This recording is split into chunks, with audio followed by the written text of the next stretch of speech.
Welcome, everyone, to a afternoon of hell. For those of you joining in on the live stream, I'm sorry, I will have real content next week.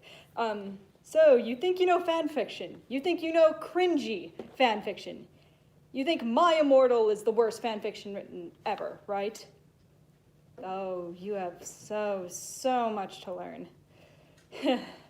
You do not know cringe until you have read an M-Preg fan fiction involving One Direction.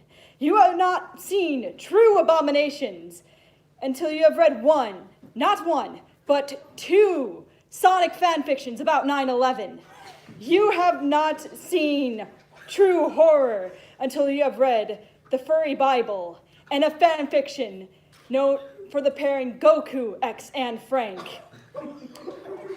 Fan fictions like Garfield, King of Liberty, will make My Immortal seem like To Kill a Mockingbird. Welcome to Abominations of Our Own. And we are going to start with a fan fiction I didn't get to finish when I did this panel 2 years ago. I didn't get to go through the full thing. And that is the fan fiction known as Tension Relief, a Thomas the Tank Engine fan fiction. Knowing this is going to contain some NSFW stuff, but it's trains, so I don't know how applicable that is. But let me start by prefacing the context behind this thing. Let me get this straight. This is not just an erotic fanfiction starring Thomas the Tank Engine. It is a 3,681 word erotic fanfiction starring Thomas the Tank Engine, which I should remind you is a fictional train with a face and no gender characteristics, who is the star of a children's television show. This is all written by a gentleman by the name of Trainmaster64, who has written 18 other fan fictions involving Thomas the Tank Engine. No. So let us begin. Thomas held Rosie close to him in the quiet of the empty steamworks.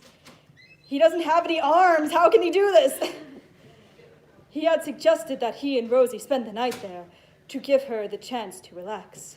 Rosie had refused at first, but relented when she realized that Thomas not only wanted to help her relax, but to help her forget the torment for one evening. Torment? What do you do to these poor trains? Thomas, Rosie whispered to him, I love you so much. You're so good to me. We don't have to do anything you aren't comfortable with, Thomas said quickly.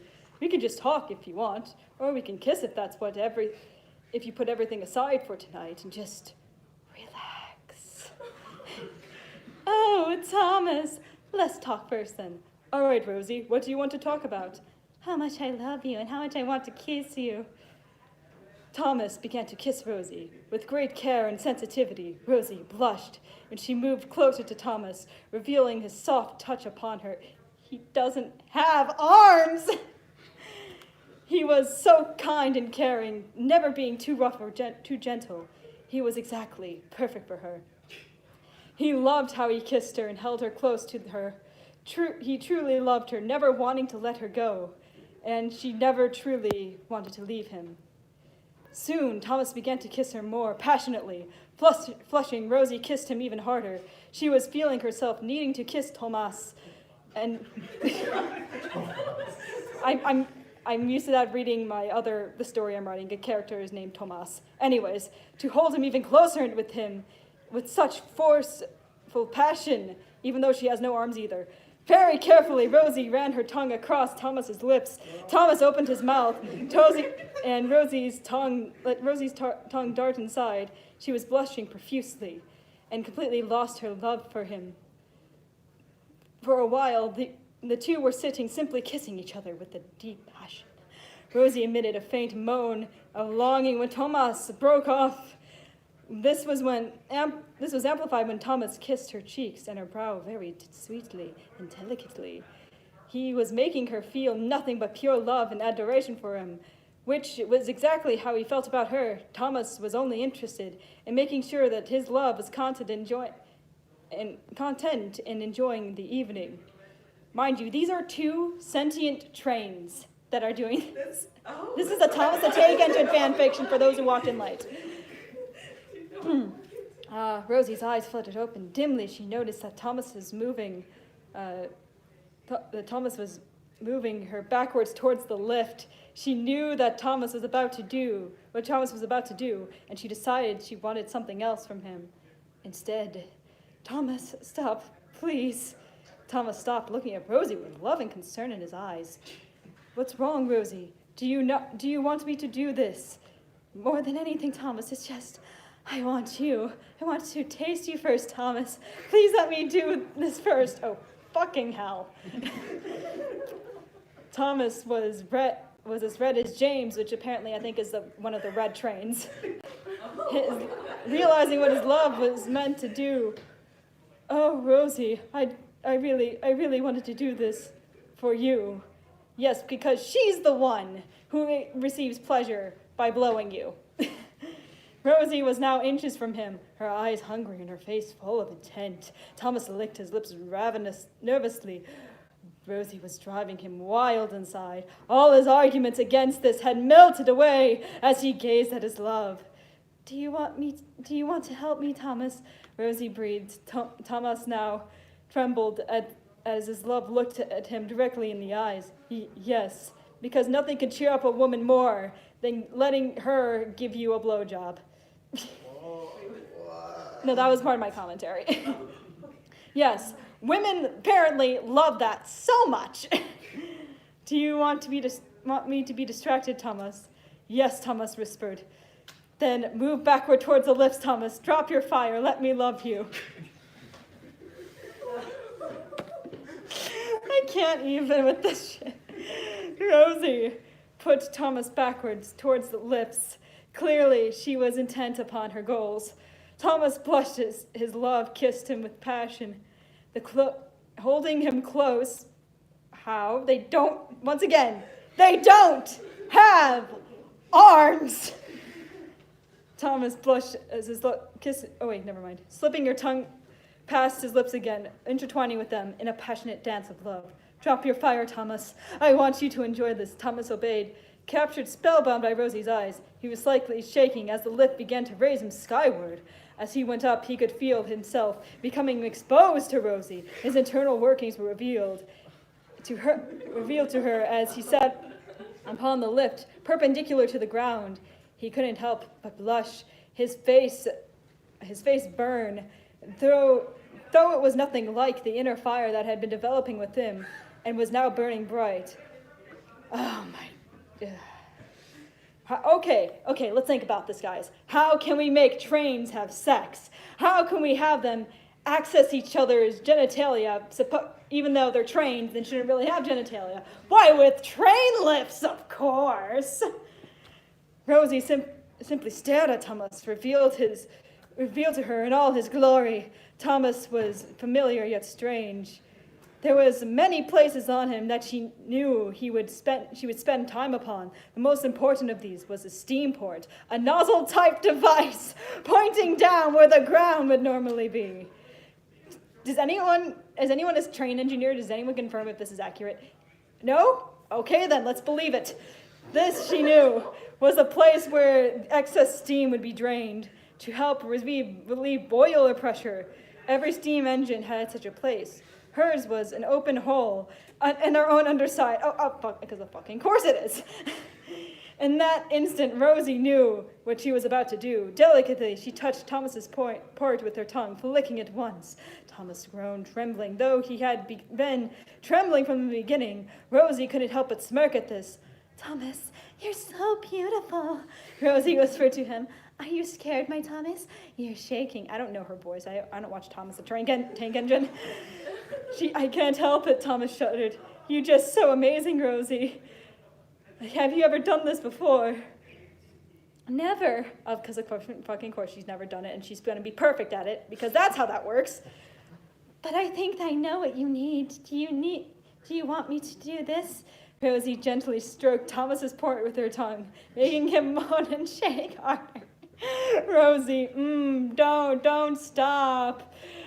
Rosie gently licked Thomas's port as if it were an ice cream.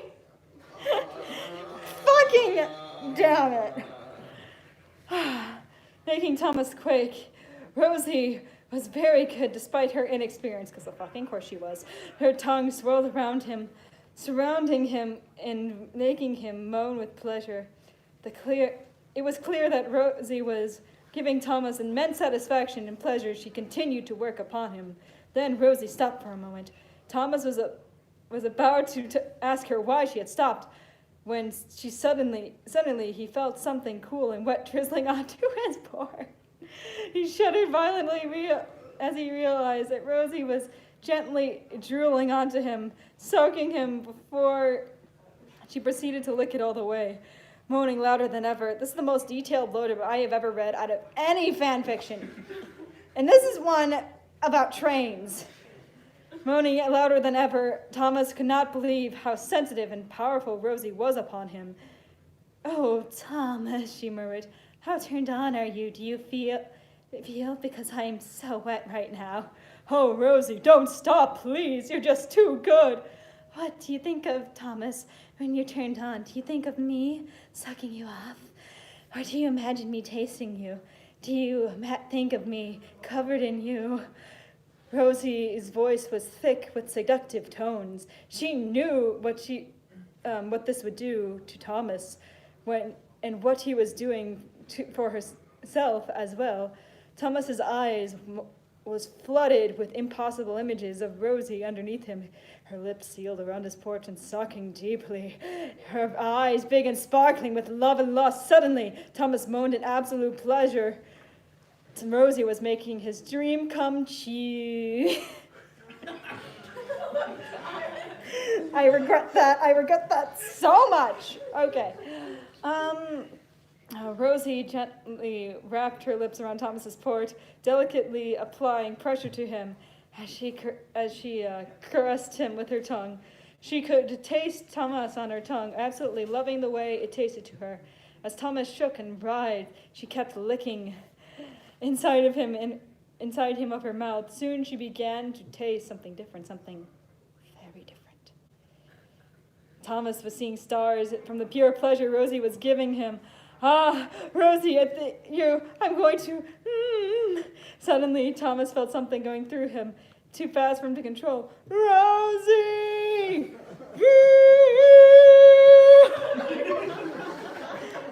All aboard!" Rosie stopped, surprised by Thomas's cry. She then felt Thomas begin to spray his fluids in her mouth. At once, Rosie backed up, caught off guard. Thomas cried as he released himself all over Rosie. She was absolutely covered in his juices. With some still in her mouth, Thomas was helpless to do anything more than shake feverishly, wailing as he released himself, dripping with Thomas's juices. Rosie felt very different. This was completely a new feeling. It made Rosie feel a burning desire within her. Never had she imagined she would be here, covered in her love's fluids and wanting more. She loved this feeling in a deep way. And she loved Thomas more deeply than she could possibly ever describe. And she was sure he loved her just as much. He could never love her more than she loved him. At this point, Rosie knew that she had to deal with the fluids in her mouth tensively. She swallowed them down. Oh, good bitch, she swallows. And once a very strange feeling came over her. She began to feel weak-willed, as she realized that she had swallowed Thomas's juices, even more intense than feeling that she liked it. Wait, isn't he a machine? Isn't him leaking oil or something bad? Does that mean he's like breaking down? She liked having him in her mouth and wanted to have him again. "Thomas," she said tentatively, "I want more, Thomas. I want to taste you again. I need more." "Sorry, baby, but once I pull into the station, it's at least 30 minutes before departure." Thomas trembled as he felt Rosie's warm breath upon his port. "Rosie, Rosie, she's doing it again. Doesn't she have to wait until he gets hard again? Oh, wait, no, this is a train." Rosie had replied lips to Thomas once again, this time beginning to suck harder and deeper than she had before. She caressed him with her tongue, again trying to coax him, giving her more of his juices. She needed to feel them slide down her throat, needed to taste them, savor them again. As Rosie ranked Thomas's port with her teeth, She felt him writhing in her touch. "Ah, Rosie, oh, more, please, you're so good, oh." Rosie hummed softly as she continued to suck upon Thomas. Thomas wailed as he shook. I don't think this would this technically count as porn if it is trains? I believe it does. Yeah, like Dragon fucking cars counts as porn, so. His modesty was the least of his concern. Rosie was making him feel so incredible. The image of Rosie in his mind, coupled with the intense sensation she was making him feel, was threatening to overpower him. "Rosie, I am going to need you to... I know," Rosie murmured as she licked him. "I want to taste you, Thomas. I want you. Give me everything you have, my love." Then Rosie moved closer to him as she could, taking as much of him as she could, nearly gagging. Rosie swirled her tongue all around his port, tasting him and sucking him deeply. Oh gosh, deep throating involving trains. Oh gosh, okay. With one cry of pleasure, Thomas released himself into Rosie's mouth. Rosie began to swallow as much as Thomas's fluids as she could, swallowing in perfect rhythm to his release. The taste was unlike anything Rosie had ever experienced before. It was unique and special, just like her Thomas. She loved it. Oh, that's not how women work.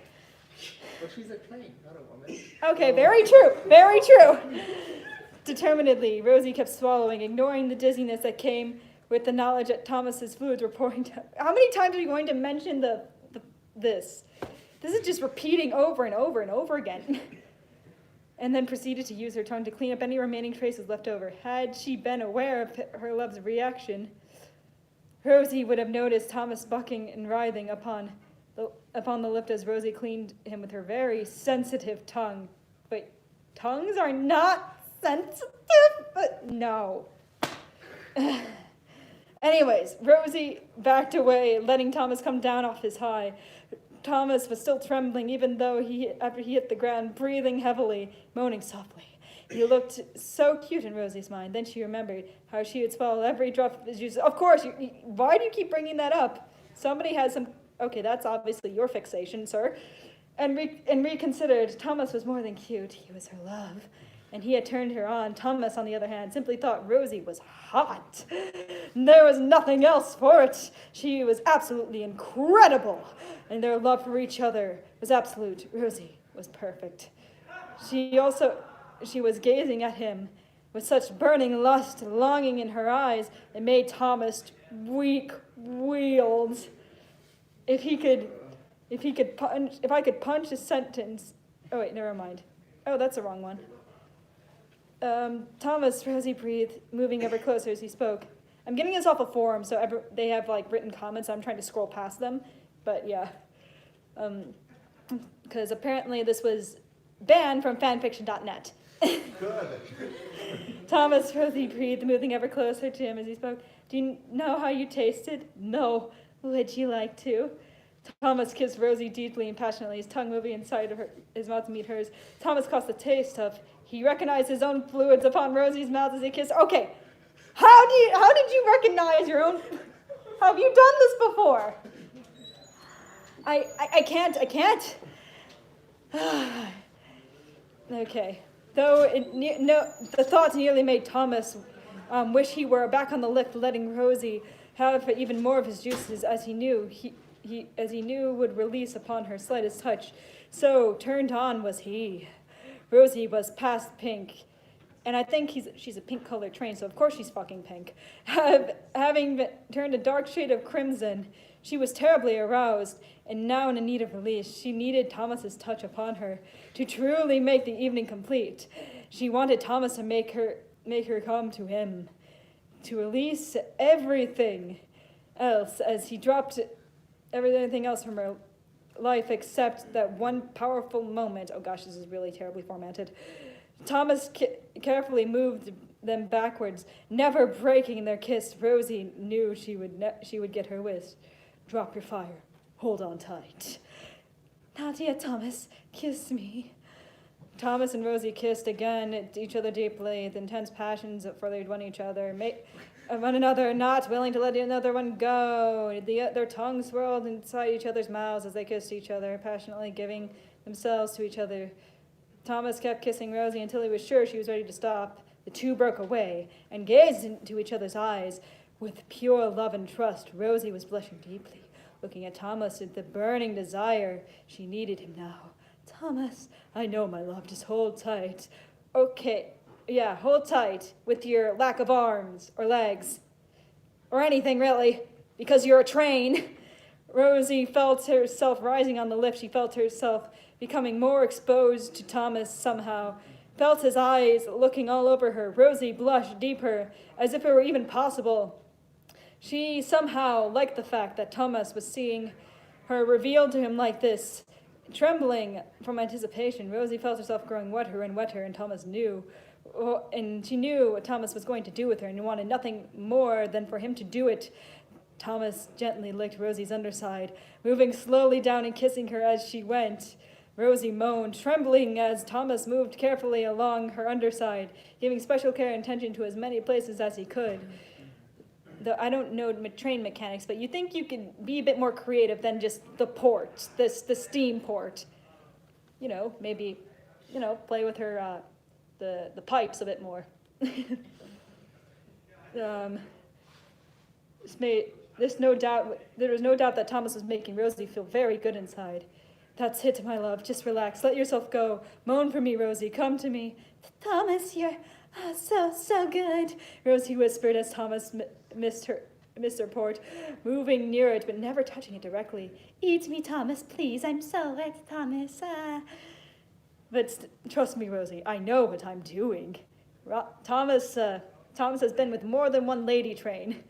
Thomas murmured then without warning, he nipped at a certain place on Rosie that knew that would make her even more aroused. Rosie yelped, but then began to moan as Thomas licked and kissed it feverishly. He was taking great care to make sure Rosie was not hurt, only wanted her to feel pleasure and satisfaction. So this is a train clitoris. What equivalent would that be? I'm not a train mechanic, so I wouldn't know. Thomas drifted his tongue along Rosie's underside, kissing her and making her shake. This is way too detailed for fanfiction about trains. I'm getting exhausted. Rosie whispered as Thomas deliberately circled around her port but did not reach it. He was not ready for Rosie to release himself yet and wanted her to thoroughly enjoy her release when it came. In the meantime, he continued to kiss Rosie's underside, making her wail as he came upon a certain spot underneath her. Rosie was moaning with pleasure and a firm desire for release. Thomas was being so thorough, so detailed in his ministrations upon her. She was trembling as she tried to keep herself controlled. Whimpering, she shook as Thomas's tongue began to move even closer to the sweetest of ports within her. Thomas, you're going to make me. Oh, Rosie, are you going to orgasm already? It's okay, Rosie. You could do it if you want to, Thomas murmured to her. Rosie whimpered as she struggled to maintain control of herself. Thomas's voice was low and seductive, driving her wild. You can come to me, Rosie. Should I turn you on even more? Thomas, Rosie gasped, trembling. Please, I really need. Oh. Do it, Rosie. Let yourself go. Let me get covered in you. Let me taste you. Soak me with your juices, Rosie. I want to make you orgasm so hard you'll scream. Thomas, please eat me. It's too much, Thomas. Please. Thomas I should be a hentai voice actor. I am so good at this. Thomas had gently begun to lick Rosie's opening, tasting the liquids leaking from her port. Rosie wailed as Thomas gently moved his tongue. Oh, fuck, I forgot. I lost my place. Carefully moved his tongue inside of her, savoring her. He dipped his tongue inside again and again, lapping up her fluids. With great care and sensitivity. Rosie, you taste so good, so good. Won't you come to me, Rosie? Let me taste you some more. Thomas murmured, licking her part and beginning to eat her out. I could hear the moans of distress in the audience. I know, I am also very disturbed. I want you to cover me, soak me, my love. I want you dripping off of me.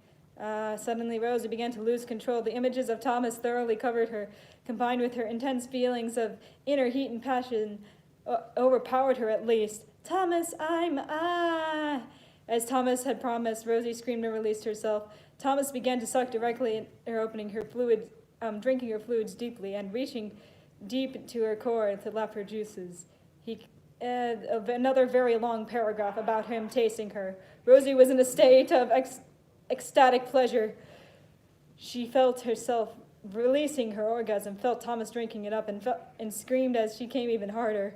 Thomas was just too much. He had built up Rosie with teasing on purpose, purely so that the climax would be so big and powerful. At the moment, though, Rosie could not care. All she knew is that her orgasm was tearing through with extreme force, making her oblivious to all else. However, Thomas was not finished yet. Oh, fucking hell.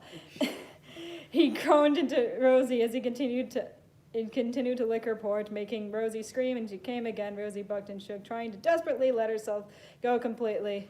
Just felt too good inside. Thomas kept eating Rosie out, smirking as he felt Rosie orgasm again and again. And then there's more screaming, which I don't feel like doing. At last, Thomas backed off. Rosie was carefully lowered back to the ground, shaking as she went. She was trembling, feeling weak-wheeled from her multiple orgasms, breathing heavily. And Thomas saw Thomas smiling gently at her. All he had upon his face was pure love for her. He had pleasured her and allowed her to pleasure him, and had made her feel so very good inside. Everything he had done for her. Rosie began to tear up, to Thomas's surprise. Thomas, thank you, she whispered softly, kissing him sweetly. Thank you for doing this to me. I needed this, thank you.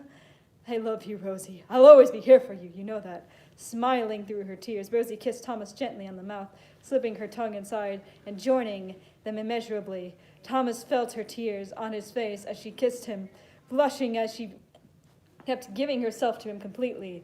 Rosie needed to feel her love holding her. Well, he can't because he doesn't have arms. Needed to keep him as close to her as possible. So I think they're just their faces on the track. That's all I can really imagine. They're just face to face on the same track.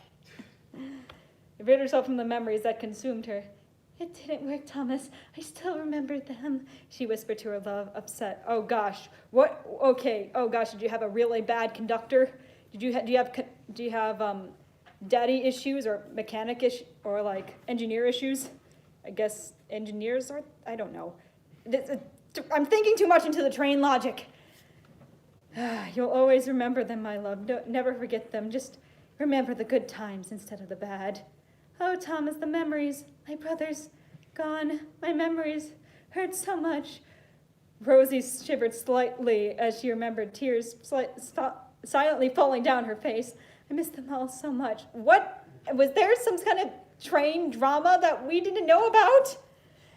They'd be proud of you, Thomas said quietly. They'd be proud to know that how well you've done and they'd be proud to know that you're strong and brave, that you're still being so strong for them. They love you as much as I do. Yes, they're so proud that you're giving the best blowjob ever, even though you've never had given a blowjob before in your life. They're so proud of your sexual adventures.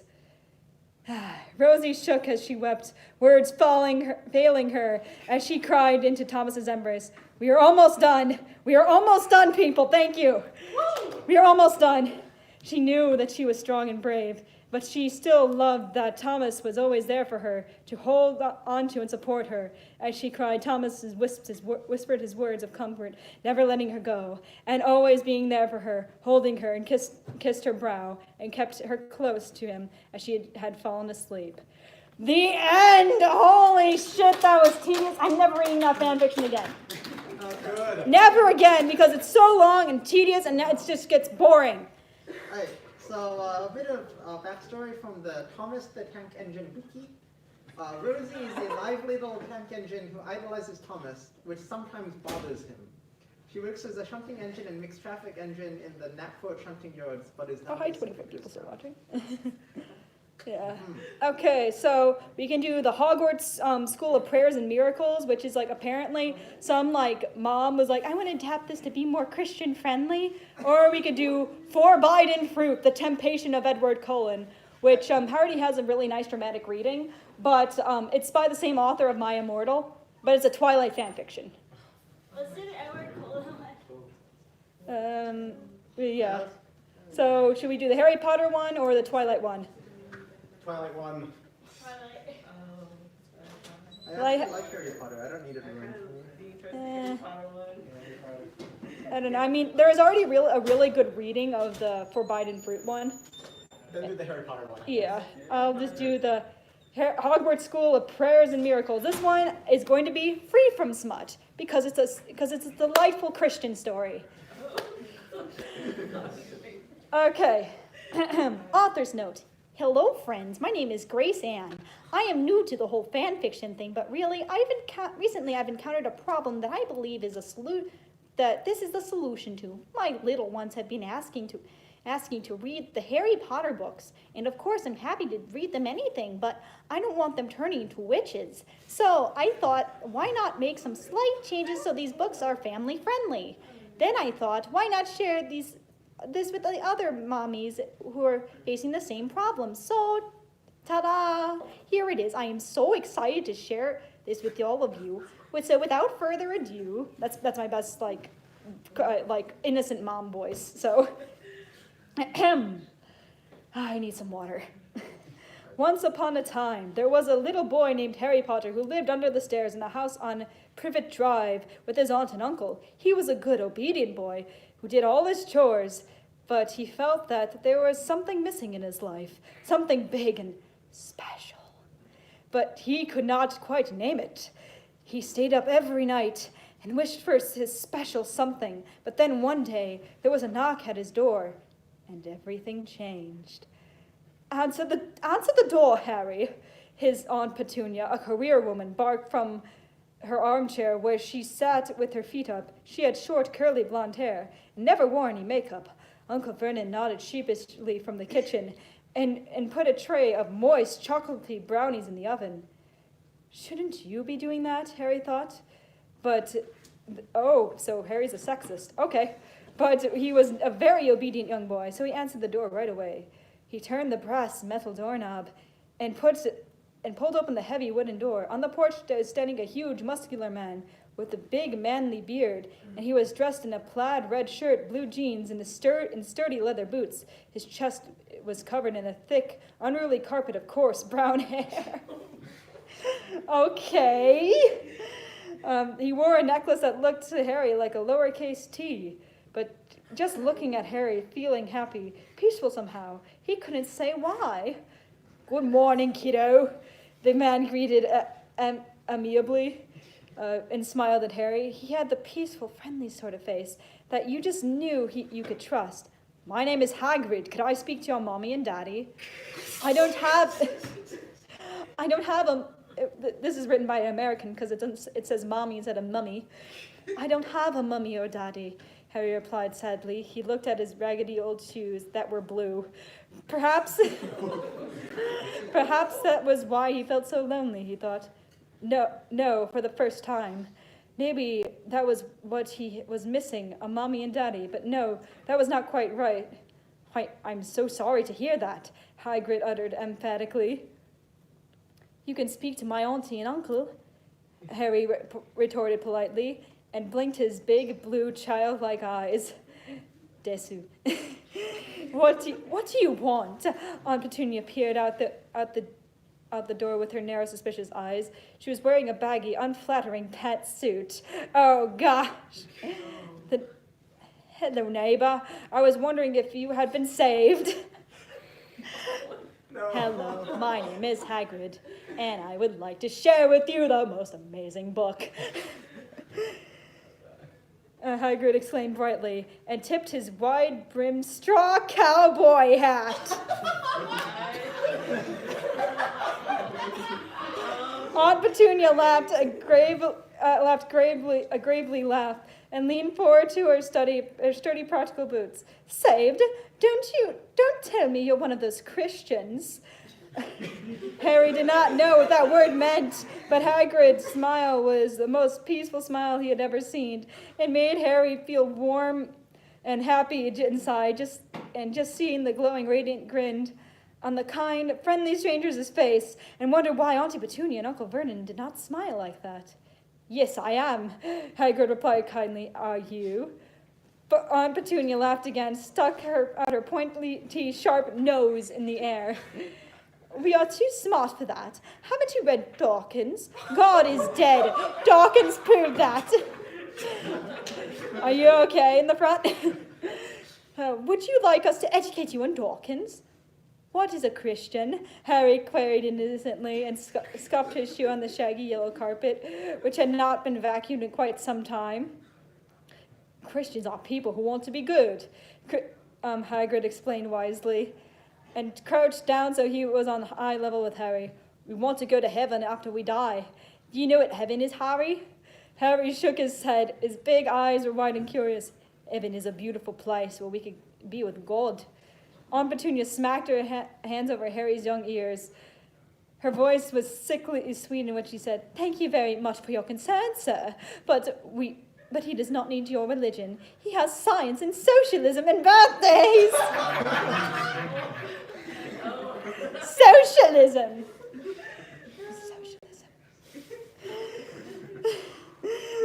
"Haven't you heard of evolution? I have a very good textbook on evolution I could give to you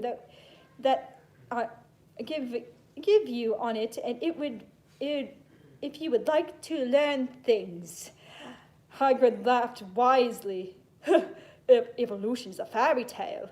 Do you really believe that? You don't really believe that, do you?" "Yes, I do," Aunt Petunia screeched. "Well, then prove it." Aunt Petunia could only stare at him. Her big mouth hung open dumbly. She thought she was so educated and demanded that Christians prove what they believed in, but she couldn't even prove her own religion. It was then that Harry knew who the smart one was.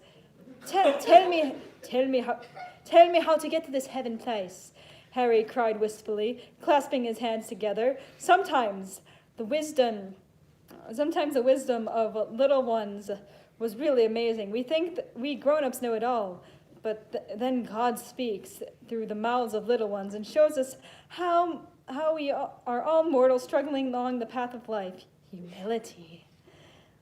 All you have to do is be saved. Do you want to be saved? I do, Harry squealed, jumping up and down. Then pray the sinner's prayer. Aunt Petunia tried to stop him, but she was powerless against Harry's pure, innocent, holy energy.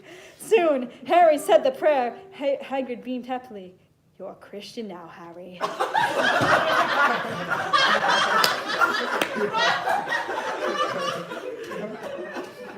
Hagrid cried fondly. What? A Christian, Harry? But I'm not a Christian. I'm just Harry. Harry smiled, but then interrogated. "But how do I be a Christian? I don't know how." Hagrid grinned widely. "There is only one place to learn. The Hogwarts School of Prayer and Miracles." That's the end of chapter 1. Do you want me to read another chapter, or do you want me to read the Forbidden Fruit? The Twilight fanfiction. Another chapter or the, yeah. Oh, see ya. So another chapter or the Twilight one? Suggestion? Yeah, okay, yeah. Okay. This is by the same author that wrote My Immortal, and it's a Twilight, yeah, but in Twilight one. Chapter 1, Altantiana. Hi, my name is I need to figure out what kind of voice to give her. Do I give a high-pitched voice, and do I stick to my normal narrating voice? High pitch. Hi, my name is Altantiana Rebecca Lauren, but everyone calls me Tiana or just plain Tia. I am a 16-year-old girl and lives in Forks, Washington. My hair is long and pale, like spun gold and skim. Never mind. The long high-pitched voice is too annoying. My hair is long and pale, like spun gold, and skims to my waist like a pale, shimmering amber mist. My eyes are deep And forget-me-nots blue, and my delicate features are lily white and as pure as winter snow in the moonlight. I have been told by loads of sleazy, ugly, horny guys that I am really pretty and look like a model or a bunny girl. Some of the guys who like me are really old and try to make opt with me. It's disgusting and weird, but basically a lot of girls Basically, a lot of the girls I meet tell a totally different story. They say I'm too ivory white and ethereal and too skinny and that I look anorexic, which I don't care about. But I think it's seriously disrespectful to the people with real eating disorders. By the way, I am so totally not anorexic. I eat loads and just never gain weight. And I'm not thin enough to be anorexic anyways. I think they were just being biatches, especially this one ratty brain called Ellie Mayfair, who I hope freaking dies in pain with shit on her face. Sorry, I'm not really such a batch, but she's so horrible. If you met her, you'd think the same.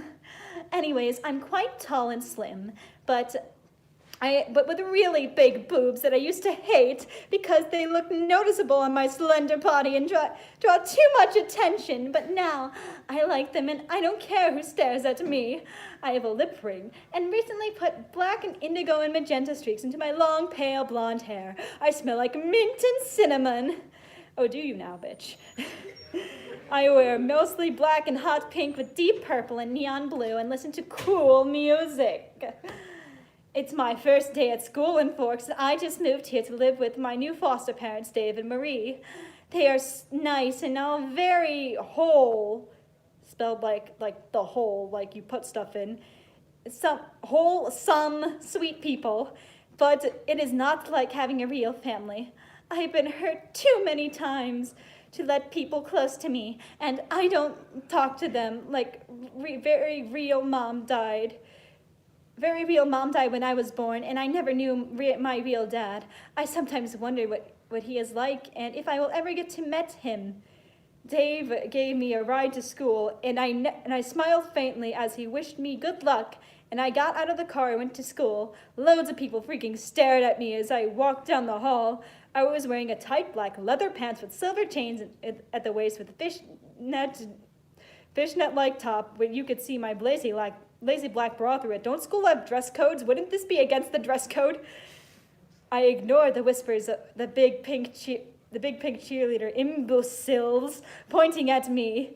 I was used to it, and I paid no attention to the guys asking desperately for my number. Like hell I'd even look at the horny little donkeys, and told the ditzy blonde cheerleader I called Jessica to stafoo. When she called me a freak, next time she tries anything, I'll hit her in the eye, because no one messes with Nimor. My first day was really bored. I sat gazing out the window into the gray, cloud-embittered sky for most of the morning. My teachers all looked at me disapprovable, but said nothing because they probably knew I was a foster kid and a gothic and didn't want to upset me because I cut them up as they slept. Okay.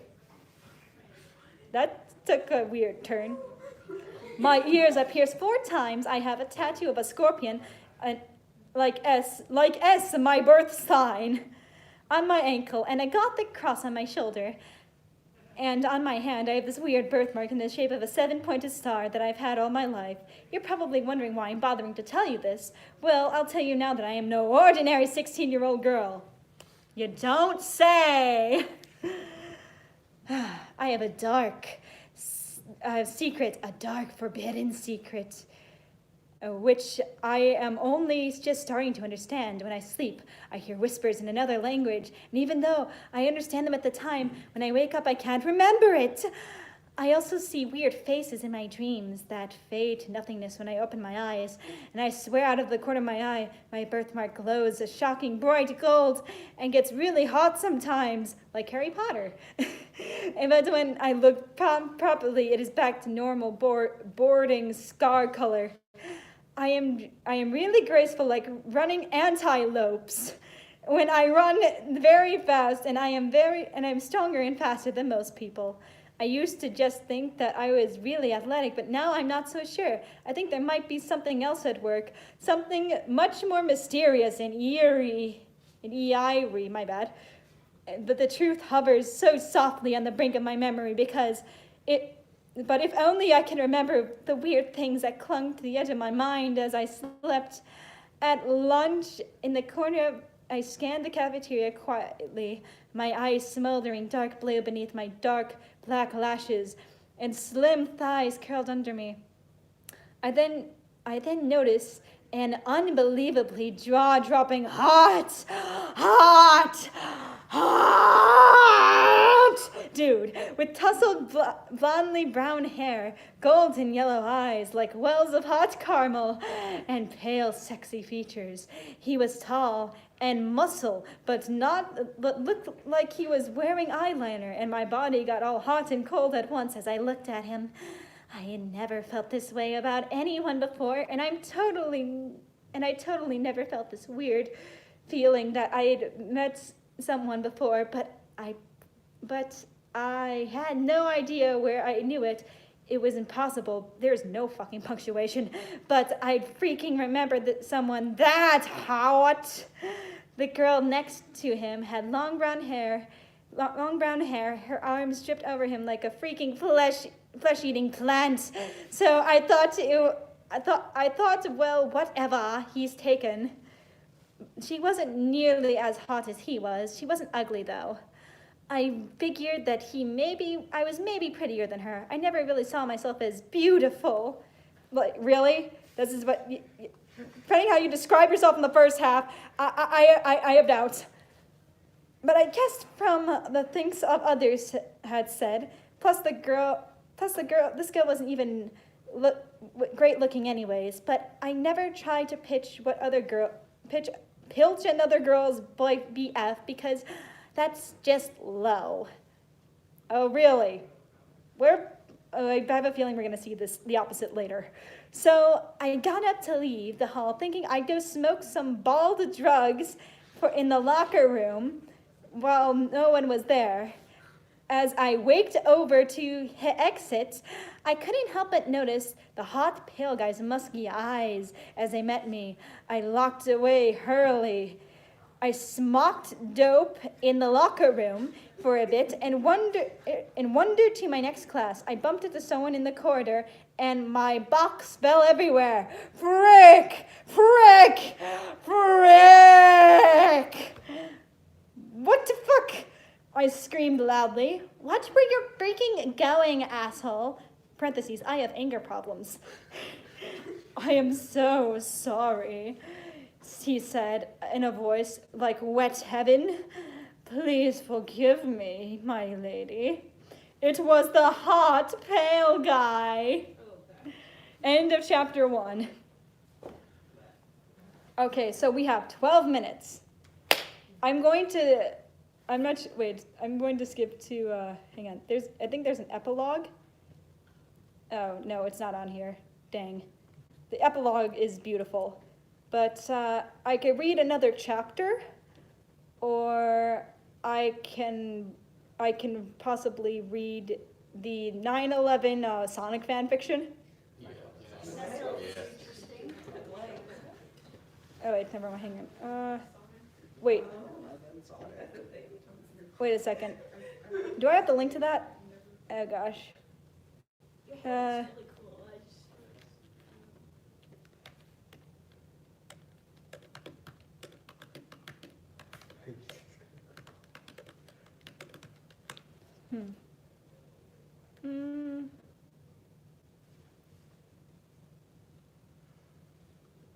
Oh, I think I found it. Here we are. Oh, here we are. You're Safe by 14 An Chan. Amy is at the Twin Towers trap. Sonic will answer the call, but is he too late? One shot Sonami, of course. T just in case. You're safe.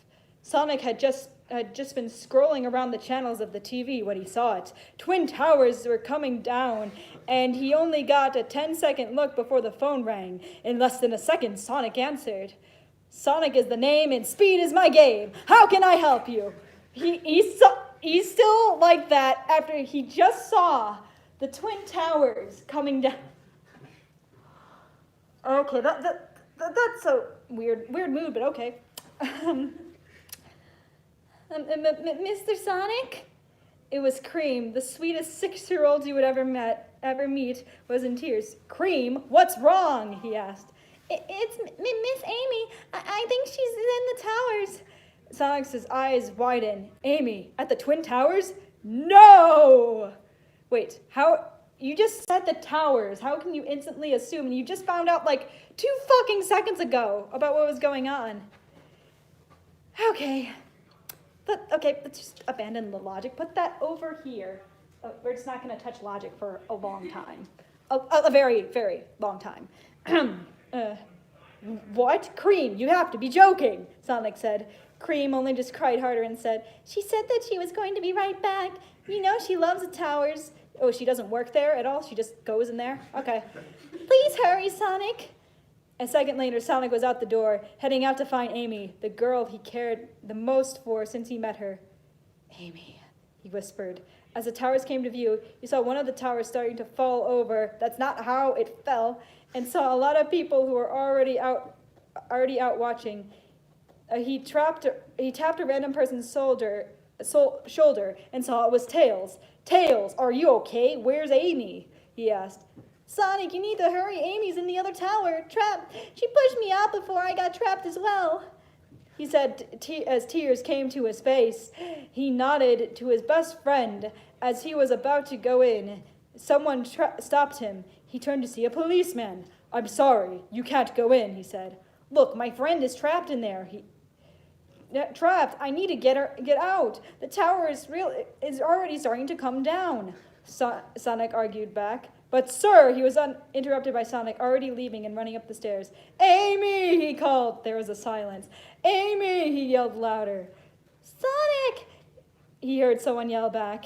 He ran to the voice and started pulling off pieces of the wall as quickly as he can. As Amy became visible, Sonic grabbed her arm and pulled her against his chest. Sonic, she started, but Sonic had a different idea. He picked Amy up into his arms and jumped through the open window. As Amy screamed, but Sonic didn't care. He soon landed safely on the ground and slowly put Amy next to him. What floor was she on? Amy, that was close, he said. Sonic, Amy said quietly. Yes? Yes, he asked. Are you really there, or am I dead? Amy asked with her eyes closed tightly. You're alive. Trust me, you're safe, he said as he wrapped his arms around her. You're safe. That's the end. That was the best story ever.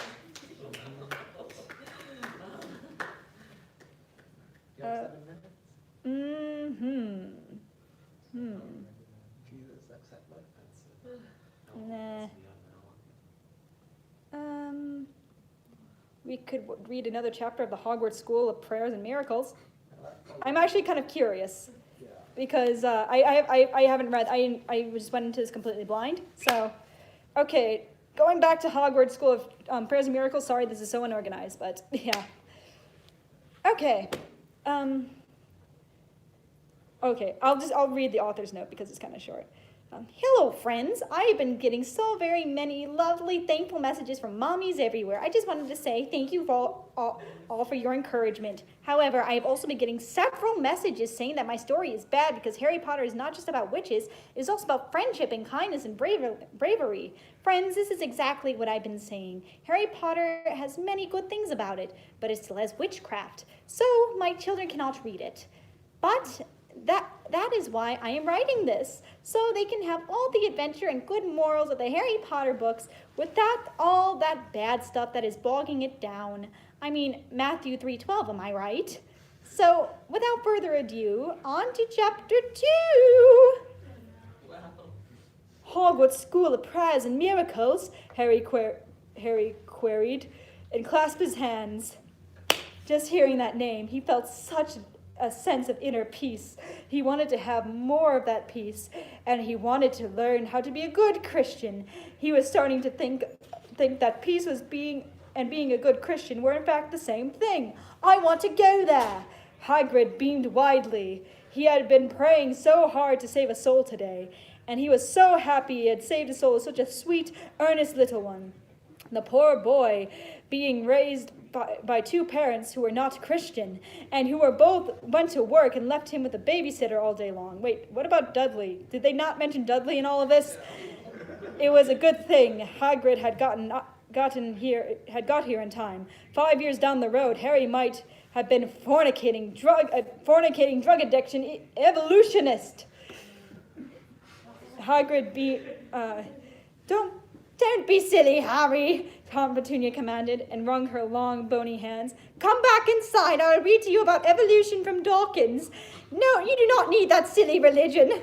Harry scrunched up his innocent little face and thought very hard. Aunt Petunia and Uncle Vernon were as close to parents as he had, and this was the only home he knew. Could he really leave? But he was saved now. He had prayed the sinner's prayer, and he could not stay here anymore, not with what he knew. Suddenly, he knew what he had to do. No, Aunt Petunia, he uttered calmly, and with childlike wisdom. Evolution is not real, and I'm going to Hogwarts. Evolution is not real, and I'm going to Hogwarts. Harry Potter, when was this written? 2014. No, Harry, Aunt Petunia screeched desperately. I have an idea. You can have a second birthday today. You like birthdays, right? Birthdays are not of God, Harry verbalized knowingly, and looked at his aunt in innocent wisdom.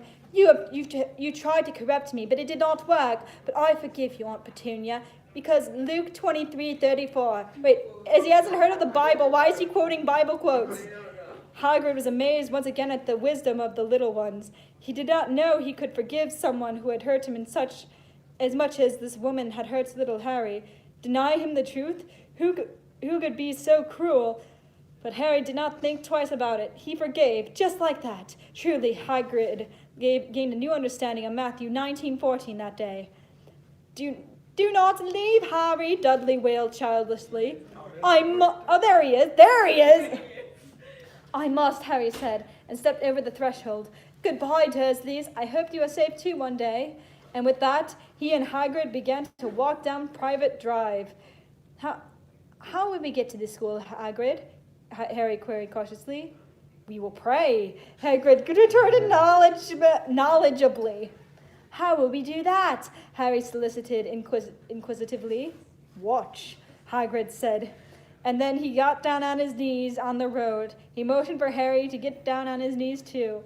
Hagrid raised his hands to the heavens and cried out in a deep, thunderous voice, Dear Lord, take me to Hogwarts. Harry felt himself being whisked away.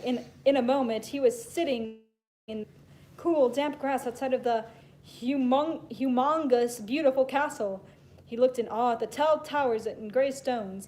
What a beautiful place! The tall, thin man with a long, pointed beard and big, wire spectacles stood in front of Harry. He was wearing a brown tweed suit and a nice matching hat. His shoes were made of leather and polished until they shone. He had a small smile like Hagrid's smile, so peaceful. Harry just knew he could trust him. A lovely, kindly young woman with flowing blonde hair and a pleasant heart-shaped face stood beside this holy man. Hello there, little one, the man greeted amicably. I am the Reverend Albus Dumbledore, and this is my wife, Minerva. Welcome to Hogwarts School of Prayer and Miracles. I think it's 5 o'clock, and I think there's another panel going on. Yeah. Thank you very much for joining us for Abominations of Our Own. Very much thank you. Thank you to the 16 people who joined online. Thank you for joining coming to the super mini Congenai.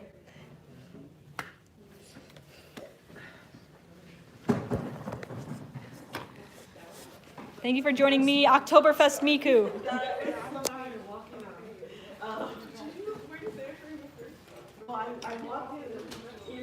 I know my makeup doesn't look very good, but yeah, thanks for coming.